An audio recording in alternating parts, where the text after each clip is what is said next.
Good morning, students. Hope all of you are safe in your house. Since we are not going to be having any regular classes due to this corona lockdown, I've decided to send you some PPTs with explanation of our lessons. The first lesson that we will be learning is It's Our Planet. We will be learning about our planet Earth and Earth's hemisphere. Now, let us look at our planet Earth and its shape. As you all already know that Ferdinand Magellan, a Portuguese explorer, led an expedition to prove that Earth was round. Later on, the astronaut who had gone to the space have also confirmed that Earth is spherical in shape. The Earth is divided into continents and oceans. As you can see, there are 7 continents and 5 oceans. Let us see the order of the continents and oceans according to their size.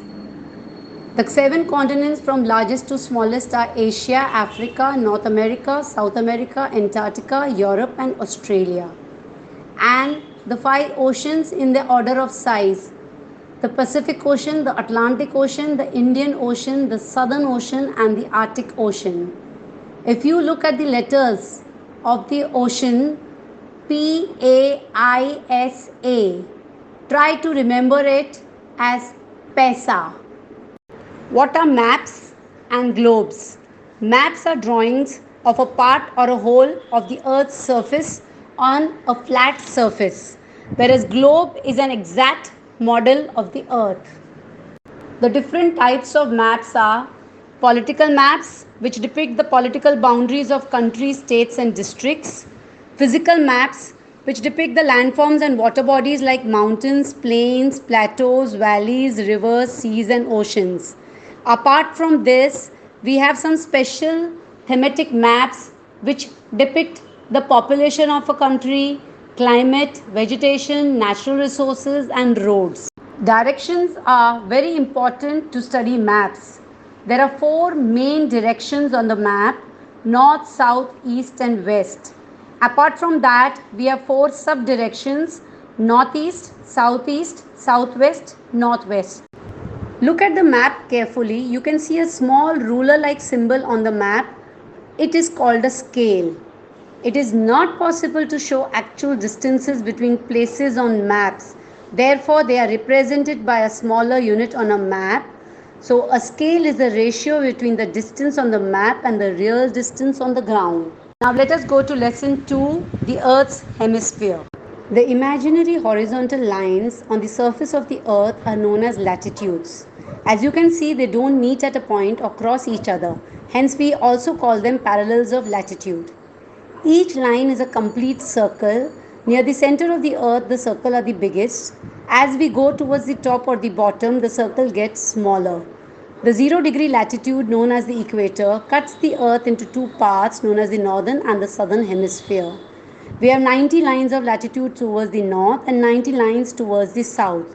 So counting the 0-degree latitude, we have 181 parallels of latitude. Let us now try to understand the important lines of latitude. As you can see, 0-degree latitude is the equator. It divides the Earth into 2 hemispheres. We have 23.5-degree north parallel, known as the Tropic of Cancer, and 23.5-degree south parallel, known as the Tropic of Capricorn. The 66.5-degree north is the Arctic Circle, 66.5-degree south is the Antarctic Circle. The 90-degree north is the North Pole and the 90-degree south is the South Pole. The imaginary vertical lines on the surface of the Earth are called longitudes. You will see they all touch at the North and the South Pole. They are called the meridians of longitudes. They are all equal in size.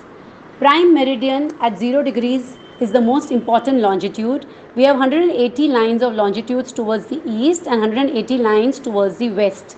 The 180th line is same and is known as the international date line. Longitude help us in finding time. As you can see, the latitude lines run from west to east and longitude lines run from north to south. The latitude help us to locate places and the longitude help us to find out time.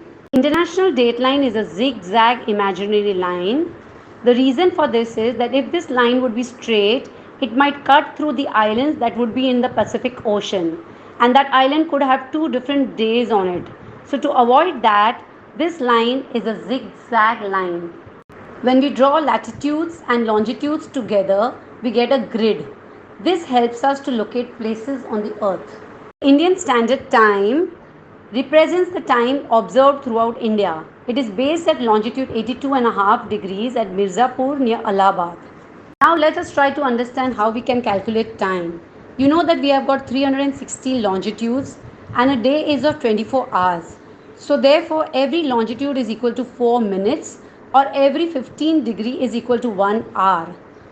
Let's take one example. Suppose the time is 12 noon at 0 degrees and we want to find the time for 30 degrees west and 30 degrees east. Now we already know that every 1 degree is equal to 4 minutes. So we can calculate this by multiplying 30 into 4, which is 120 minutes or 2 hours. Since we have to find the time at west, we'll have to subtract the time. It will be 12 less 2 hours, so 10 am. And for the places towards the east, at 30 degrees east, we will have to add the time, so it will be 2 pm. Thank you very much, students. I hope you have been able to understand the 2 lessons that I've tried to explain over here. It's our planet and Earth's hemisphere.